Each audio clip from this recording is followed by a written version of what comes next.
Marxist communist கட்சியின் பொன்மலை பகுதி செயலாளர் விஜயேந்திரன் தலைமையில் முடுக்குப்பட்டி பகுதி பொதுமக்கள் 100க்கும் மேற்பட்டோர் மாநகராட்சி மேயர் அன்பழகனிடம் மனு அளித்தனர். 49வது வார்டுக்குட்பட்ட முடுக்குப்பட்டி பகுதியில் 4 தலைமுறையாகவும் 80 வருடங்களாகவும் நாங்கள் வசித்து வருகிறோம்.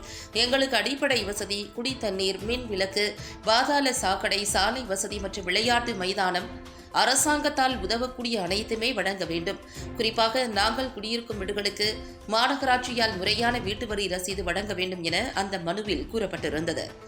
மனுவினை பெற்றுக்கொண்ட மேயர் அன்பழகன் குடிநீர் உள்ளிட்ட அடிப்படை வசதிகள் செய்ய உடனடியாக நடவடிக்கை எடுக்கப்படும் என தெரிவித்தார்.